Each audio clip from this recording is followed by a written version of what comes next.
Leitura do Evangelho de Marcos, capítulo 10, versículos 13 a 16. Os filhos são bênção. Nós já lemos isso lá no Salmo 127, versículo 3.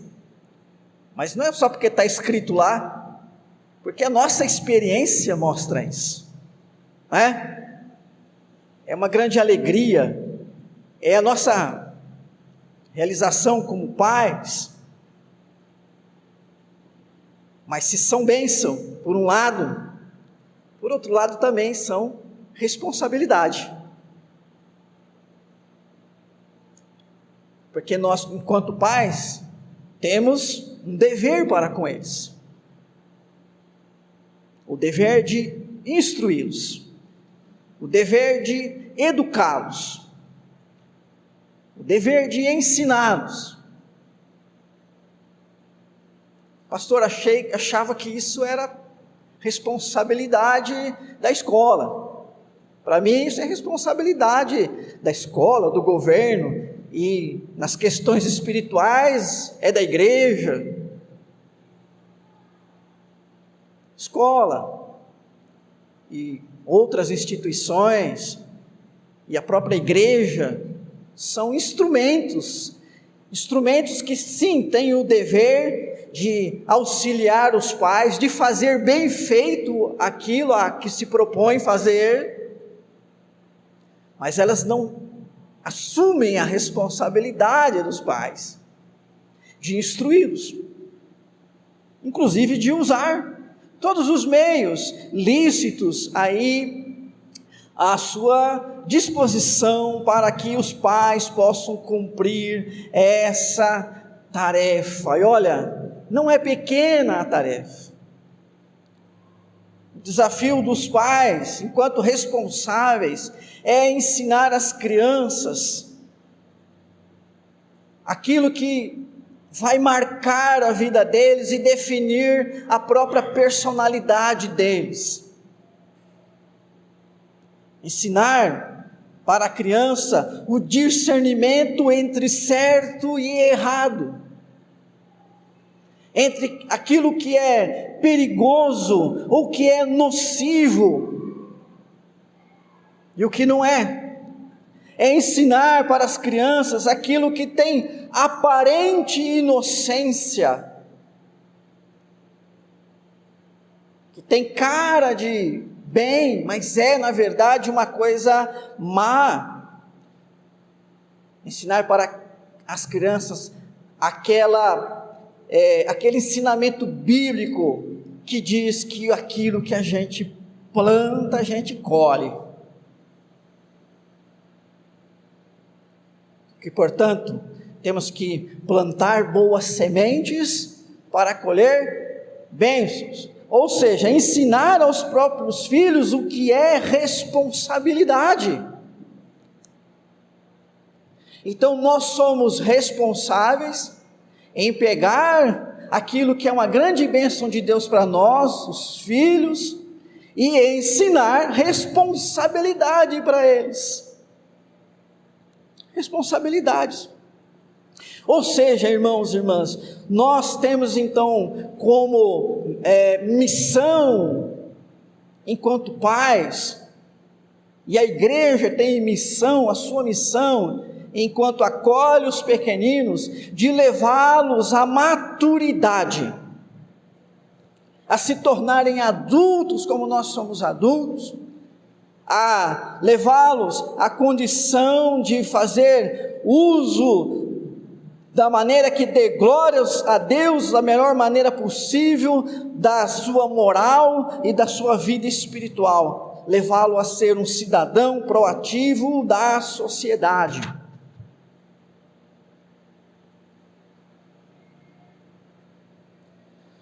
O fato é que nós vivemos num mundo muito competitivo, e isso preocupa os pais, não é? Afinal, qual será o futuro profissional dos nossos filhos? Como ele vai se sustentar? Como como ele vai poder formar a sua família e ter condições então de suprir as necessidades da família por meio do seu trabalho, por meio das suas habilidades técnicas e profissionais? Isso, sem dúvida, irmãos e irmãs, nos leva desde cedo a se preocupar com a educação das crianças. E os pais procuram sempre dar a melhor educação, pelo menos, aqueles que têm esse senso de responsabilidade, dentro do seu possível. Alguns, porque têm condições, escolhem certos caminhos, certas instituições, certas escolas. Outros vão fazendo uso do que está ao seu alcance, mas sem dúvida, os pais vão escolhendo aquilo que eles podem e que entendem que é o melhor para os seus filhos, para que eles tenham uma educação e estejam preparados então para esse mundo competitivo e possam ser profissionais de sucesso, possam ter uma vida material, financeira, uma estabilidade econômica melhor do que nós. Os pais não querem que os filhos sejam mais pobres do que eles, não, querem que eles sejam mais prósperos. Não há inveja da parte do pai e da mãe, que são amorosos, em ver que os seus filhos estão tendo condições financeiras que eles não tiveram. Pelo contrário, isso os alegra, é uma vitória para eles. Aliás, quantos pais não amargam privações, não abrem mão de confortos durante a sua vida, enquanto está nessa fase de preparo dos filhos, para que eles tenham um preparo e não passem essa dificuldade que eles passaram. Quem já passou fome não quer que o seu filho passe fome. Então ele prefere, se possível, continuar passando fome para que o seu filho tenha uma educação, um preparo para não passar fome. Ele não quer que ele tenha essa experiência. O fato é que nós queremos muitas vezes que os nossos filhos não sofram o que nós sofremos, mas a gente se esquece que isso, de tentar eliminar todo tipo de sofrimento da vida de uma pessoa, é impossível. E até porque as lutas, as dificuldades e os sofrimentos também moldam o nosso caráter e fortalecem a nossa fé. E isso vai ser importante na vida deles, se nós mostrarmos para eles que, além da necessidade desse preparo para esse mundo competitivo, tem algo que é muito mais especial, muito mais necessário, que é ter um espírito, uma alma revigorada, iluminada pela presença de Jesus Cristo, de Deus na vida dele.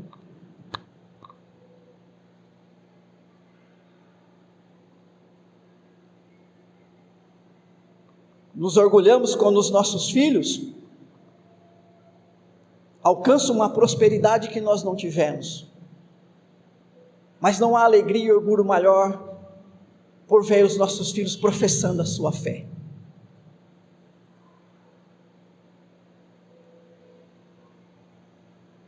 Porque qualquer tipo de privação e fome nesse mundo é temporária. Como cristãos, nós não podemos esquecer uma coisa, irmãos e irmãs: esta aqui não é a nossa pátria, não é aqui a nossa eternidade. Nós estamos todos caminhando para o fim, para a morte, para depois dela, então, vivenciarmos aquilo que é eternidade. E é uma eternidade onde não haverá possibilidade de trocas, ou seja, para quem foi com Deus, estará lá com Deus, quem não foi, não estará lá com Deus, e isto é uma coisa eterna. Então, irmãos, irmãs, nós, como pais, temos sim a responsabilidade da boa educação, da saúde, mas também precisamos ensinar para os nossos filhos que a principal prioridade da vida é Deus e o seu reino, como o próprio Jesus ensinou, Mateus 6,33, aquela clássica palavra, né? Buscar em primeiro lugar o reino de Deus e a sua justiça, todas as demais coisas vos serão acrescentadas. Ensinar a criança, ou ensinar alguém desde criança, quem é Deus? Porque Ele precisa fazer parte da vida dela. Qual a diferença de uma vida com Deus e sem Deus? Por que a palavra de Deus precisa ser obedecida, cumprida? Que benefícios isso vai trazer para ela? Ensinar dependência de Deus, ajudá-la a desenvolver na fé.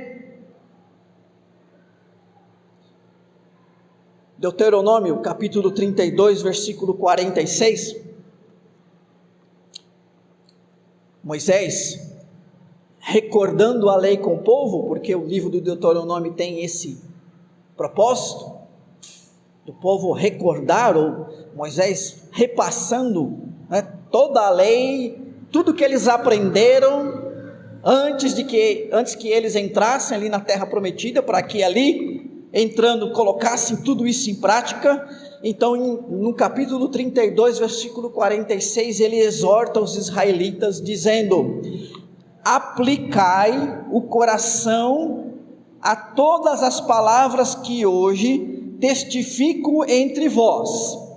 Aplicar aqui significa coloca em prática. Moisés nunca teve o propósito de ser alguém, um homem do discurso. Ele sempre quis, né, e entendeu que a sua missão era levar o povo de Deus a praticar a palavra, a lei. Então ele está dizendo: olha, tudo isso que vocês ouviram, e o Deuteronômio 32 está quase no finalzinho do livro de, né, Deuteronômio, olha, é uma série de longos discursos, tudo isso que vocês ouviram, coloquem em prática. Coloquem em prática. E ele continua: para que ordeneis aos vossos filhos que cuidem de cumprir todas as palavras desta lei. Olha, coloquem isso em prática. Por quê? Porque vocês vão ter que chamar os seus filhos e, como pais e autoridades, falar para eles: como nós estamos colocando em prática a palavra de Deus, a lei de Deus, e obedecendo a Deus para o nosso bem, vocês têm que fazer a mesma coisa. Claro, é o ensino,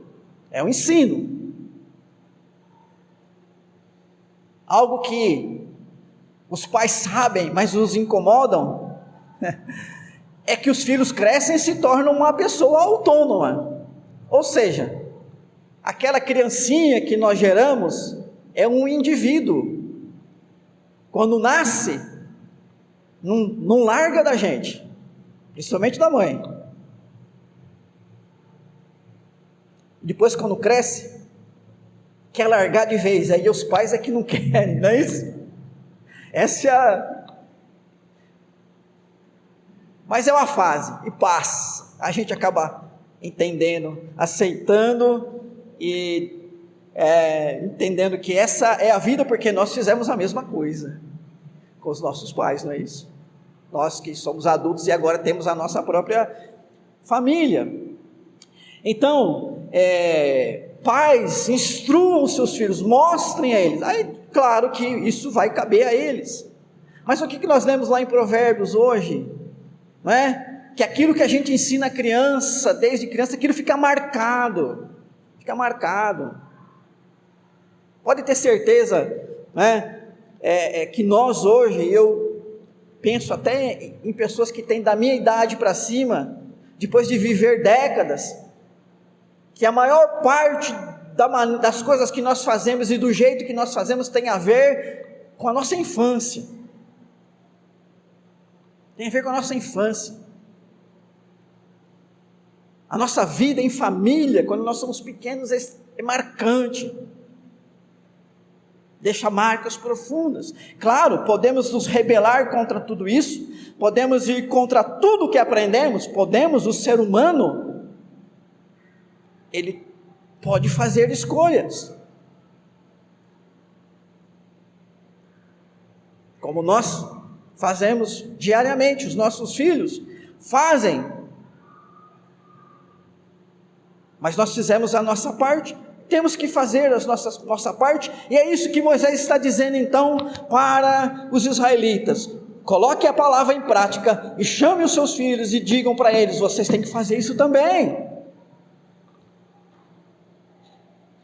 O profeta Isaías, capítulo 54, versículo 13, ali, esse contexto desse capítulo, é Isaías falando sobre o futuro glorioso de Sião, né? Sião é uma referência a Jerusalém, e quando a gente lê os profetas, a gente tem que entender o Jerusalém imediato, o Jerusalém ali, do tempo deles, Jerusalém que representando o povo judeu, o povo israelita, nesse tempo ainda o povo israelita, mas temos que entender que Jerusalém também prefigura a cidade eterna, que está lá em Apocalipse.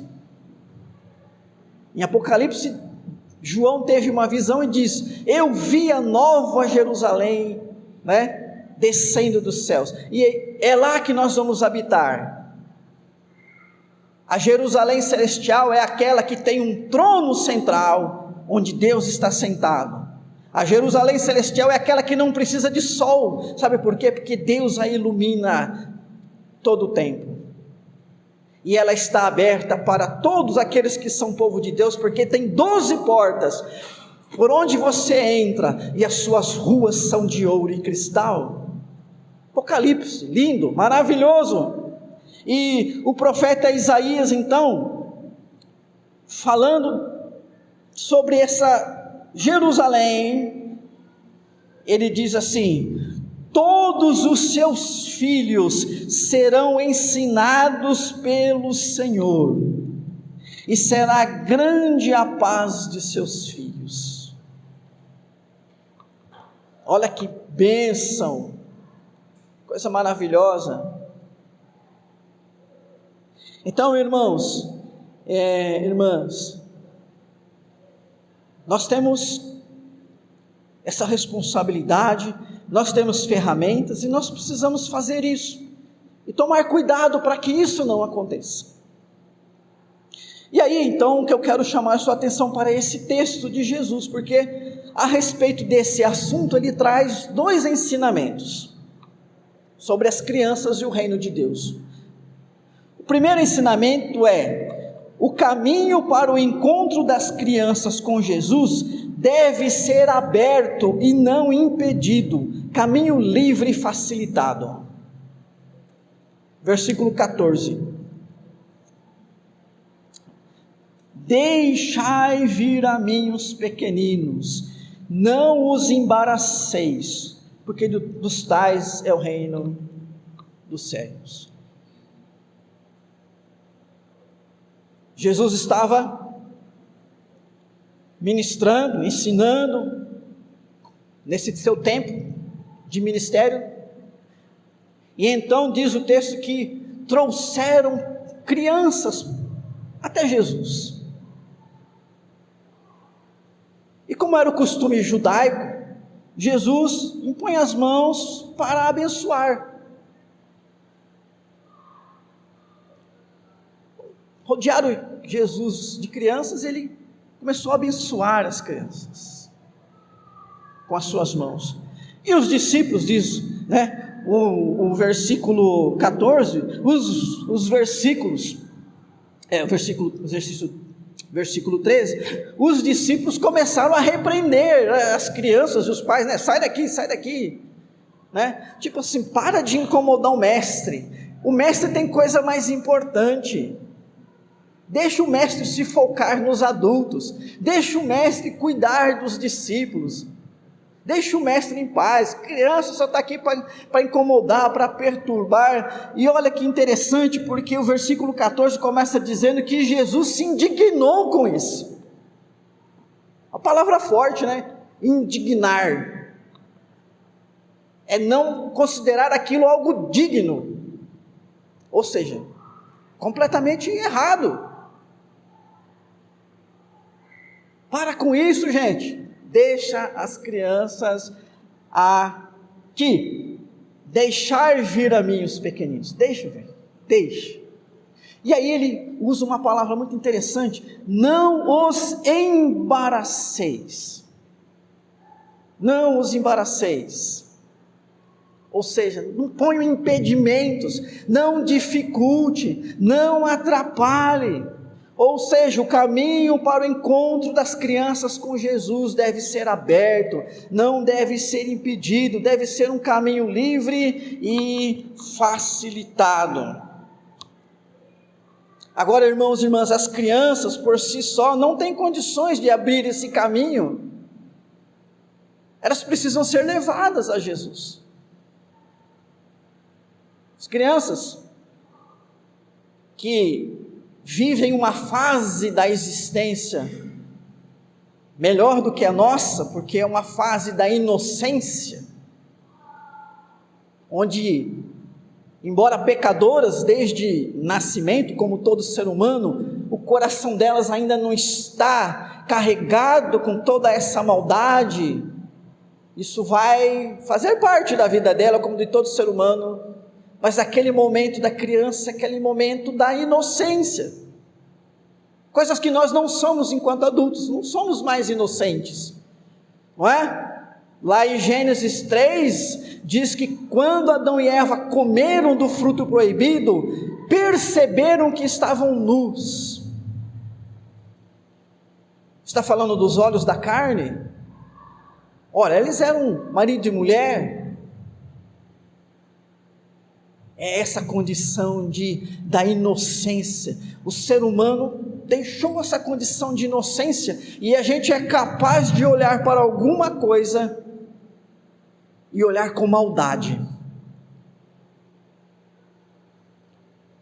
Não olhar com pureza, com plena pureza sempre. Sim, depois o Espírito Santo vai nos capacitando a isso. Mas somos capazes de olhar para alguém, fitá-la com os nossos olhos e até desejar a sua morte, que algo mal lhe aconteça. Quando, esse coração pecador, coração que não é mais inocente e que é responsável pelos seus pecados. Mas as crianças vivem em uma condição diferente, mas ao mesmo tempo que elas vivem nessa condição que nós perdemos, por outro lado, elas também vivem uma condição em que não têm capacidade própria para seguir, procurar a Jesus. Elas precisam ser encaminhadas para Jesus, elas precisam ser levadas para Jesus. E é isso que Jesus está dizendo: deixa ver ali os pequeninos, olha, o reino de Deus é delas. Por que a gente vai impedir alguém que faz parte do reino, ou seja, alguém que pertence a Deus, que vive um momento de salvação, graça de Deus, é uma graça especial de Deus, por causa da sua justiça, não a justiça das crianças em si, mas da justiça de Deus. Como é que nós vamos impedir alguém que já é de Jesus chegar a Jesus? Não, a gente não pode impedir, a gente não pode embaraçar, a gente não pode dificultar isso. Temos que levá-las, ajudá-las a chegar a Jesus. Por isso, pai, mãe que aqui está, e você que também é tio, tia, avô, avó, primo, prima, que tem crianças pequenas na sua família, ou na sua vizinhança, ou você que trabalha com crianças pequenas, de repente de outras pessoas, também pode fazer parte do seu trabalho. Olha, seja um instrumento de Deus, na sua casa e fora da sua casa, para que de alguma maneira você contribua para que as crianças conheçam a Jesus.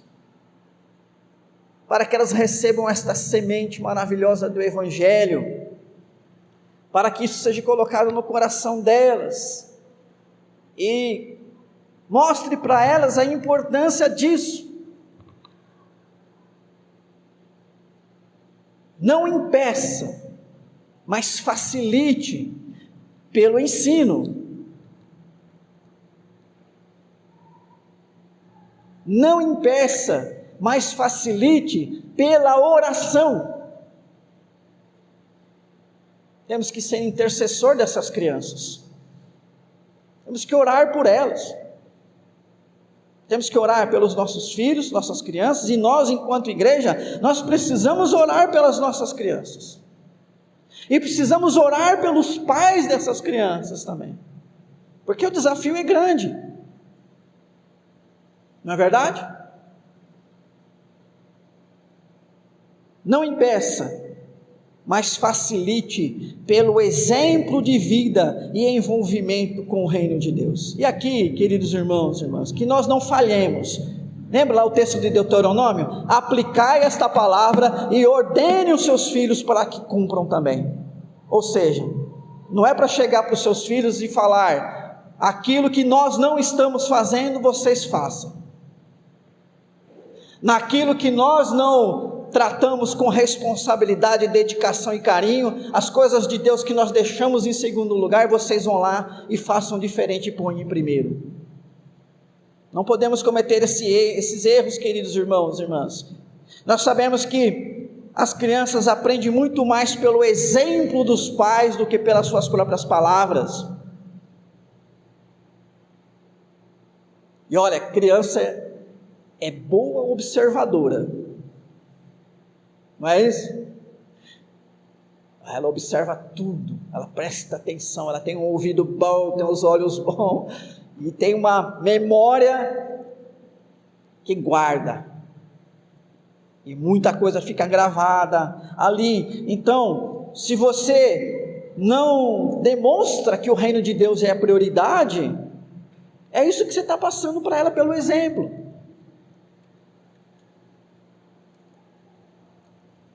Se você não demonstra que a palavra de Deus precisa ser obedecida, vivida, com fé e amor, ela está vendo isso, e está aprendendo, e poderá ou não reproduzir isso.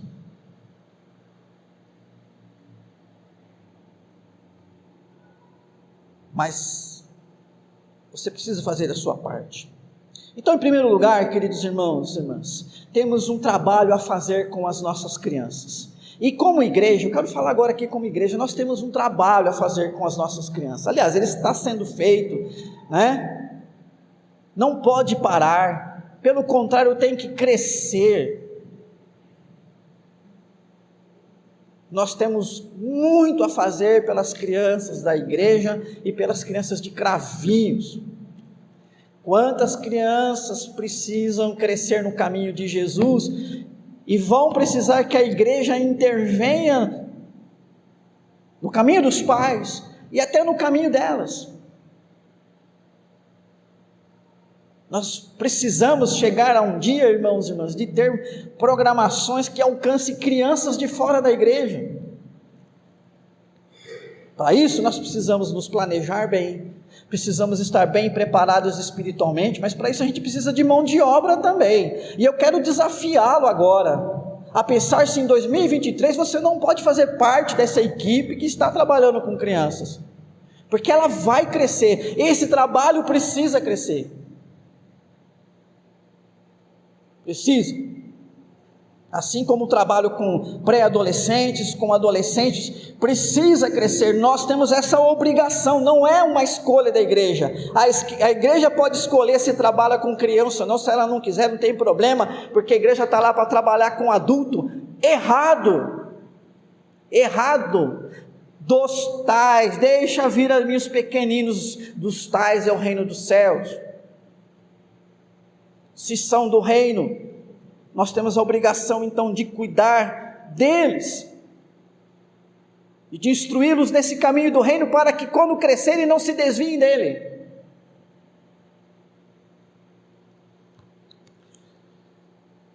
Você que recebeu aí essa folha de pesquisa, eu espero que tenha dado para todos que são membros, né? Ou que frequentem aqui já há alguns meses. Temos algumas perguntas lá sobre 2023. E aí?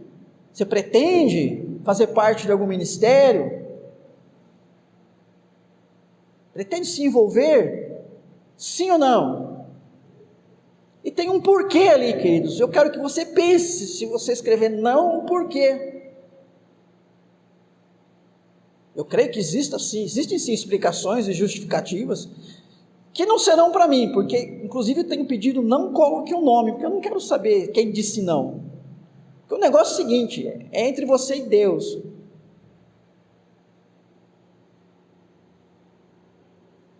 A igreja é um corpo, e como um corpo, os membros precisam trabalhar, e nós temos muita coisa para fazer, aqui nessa cidade, a começar pelas crianças, pelos adolescentes, pelos jovens, e daí para frente, com todas as oportunidades que Deus nos colocar.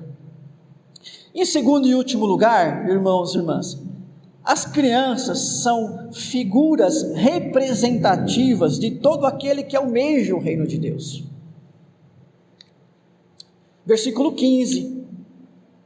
Então, depois de Jesus chamar a atenção dos discípulos, indignado, para com isso, deixa elas vir, porque elas pertencem ao reino de Deus, não a embaraçem, não dificultem isso. Ele vai falar uma outra verdade, que, versículo 15, quem não receber o reino de Deus como uma criança, de maneira nenhuma entrará nele. Então Jesus toma crianças com figuras representativas de todo aquele que almeja entrar no reino de Deus. Os evangelhos ensinam que os pobres, doentes, excluídos, órfãos e viúvas foram acolhidos por Jesus.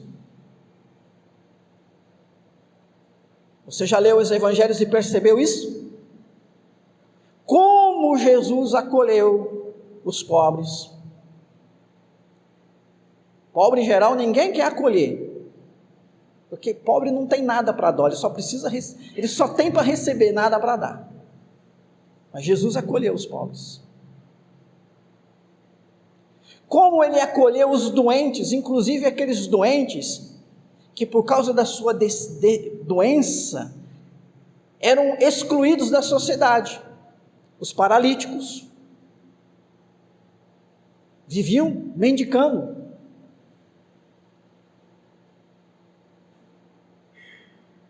Os leprosos, que não podiam se aproximar das pessoas. João capítulo 5 é um texto marcante no meu coração, que eu não posso esquecer, todo dia eu preciso lembrar dele. Porque diz que na festa dos judeus, quando estava todo mundo lá no templo comemorando o grande Deus, Jesus, ao invés de ir para o templo participar da festa, ele foi para o tanque de Betesda. Betesda é uma palavra hebraica que significa casa da misericórdia. Casa da misericórdia. Ele foi para o tanque de Betesda, e lá estava uma multidão de cegos, mancos, paralíticos.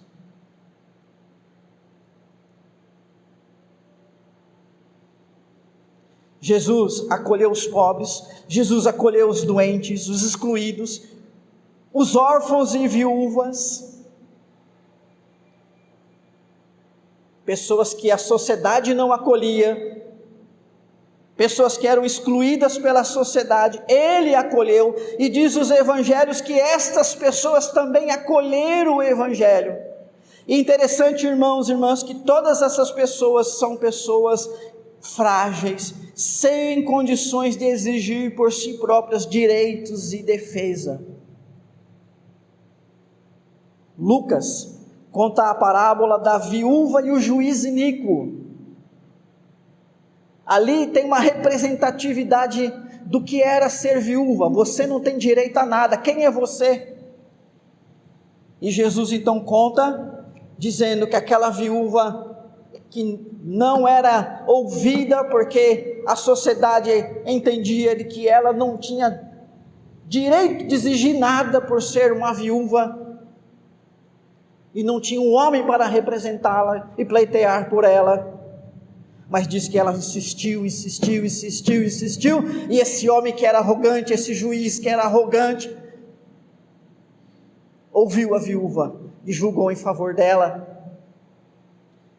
E essa parábola que é contada por Jesus em Lucas capítulo 17 ou 19, o próprio Jesus diz, o próprio texto diz que essa parábola foi contada para mostrar como devemos orar sempre sem desanimar. Irmãos e irmãs, da mesma maneira então que essas pessoas não tinham condições de exigir nada para si, que eram pessoas frágeis, pessoas sem defesa, excluídas, as crianças também se encaixavam nessa condição naquele tempo. As crianças eram também vistas como aquelas que entravam nessa classe daqueles que não têm condições de defesa própria, que são frágeis.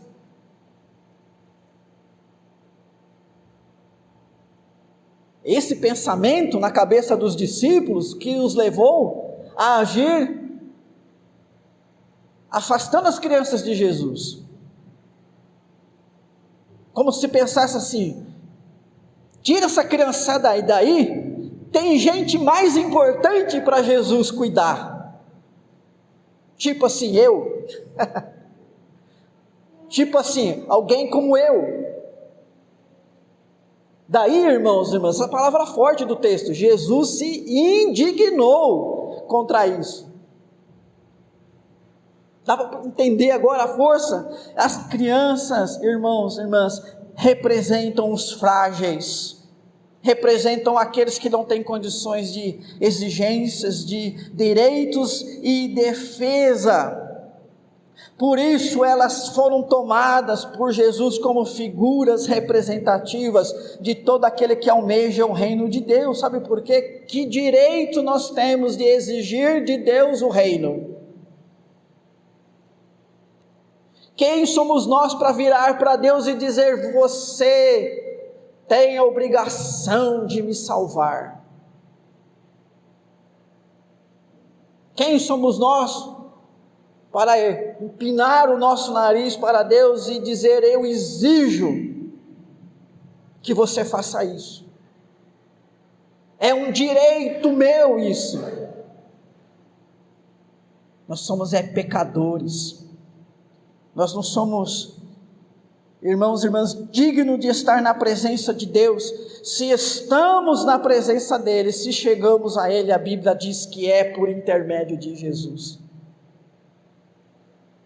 Mas para que Jesus se tornasse o nosso mediador, a Bíblia diz que ele, sendo como Deus, abriu mão dessa sua condição gloriosa, não de ser Deus e Rei, mas dessa sua condição de glória, e se fez como um de nós, como um servo, como um homem.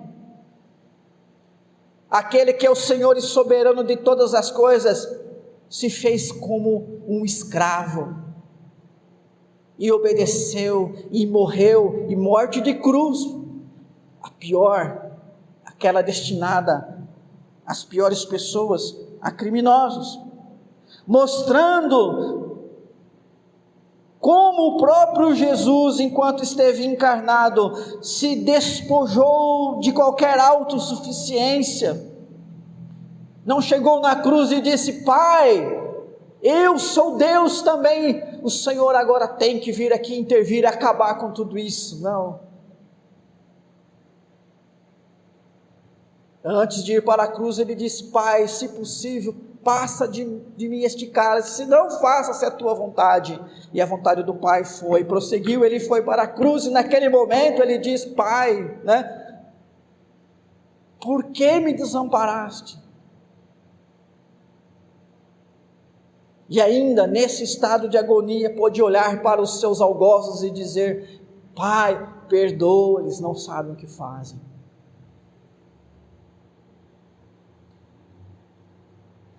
Filipenses capítulo 2 está trazendo esse ato de Jesus de esvaziar-se de si mesmo, e a palavra usada lá é essa, como exemplo de humildade, porque nós temos que ser humildes como Jesus foi humilde. Mateus 18, versículos 1 a 4, diz assim: em verdade lhes digo, se vocês não se converterem e não se tornarem como crianças, de maneira nenhuma entrarão no reino dos céus. Jesus está dizendo que a gente tem que se encolher, né? Isso é impossível. A gente não volta mais, né, seu Carlos? Não fica mais novo, né, seu Carlos? Também não fica mais velho, porque o senhor já está velho. Jesus está dizendo do nosso espírito aqui, da nossa alma, da nossa postura diante de Deus. Em verdade eu lhes digo, se vocês não se converterem e não se tornarem como crianças, de maneira nenhuma entrarão no reino dos céus. Portanto, olha aqui, aquele que se humilhar como esta criança, esse é o maior no reino dos céus. E quem receber uma criança tal como esta, em meu nome, é a mim que recebe. Mateus 18, versículo 1 a 4.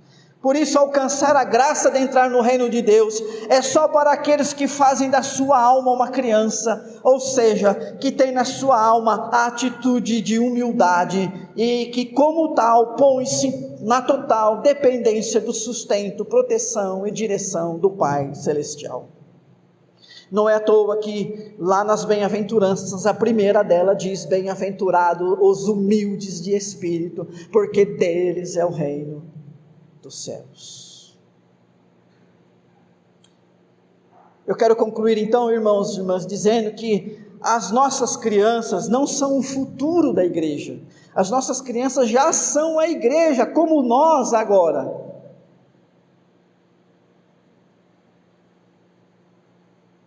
Elas são tão igreja quanto nós somos. Se elas pertencem ao reino de Deus, como nós pertencemos, porque cremos, então elas fazem parte de um mesmo corpo, de uma mesma família. Elas pertencem ao Senhor tão quanto nós pertencemos. Elas já são igreja, são tão igreja quanto nós que professamos a nossa fé em Jesus Cristo. A reforma protestante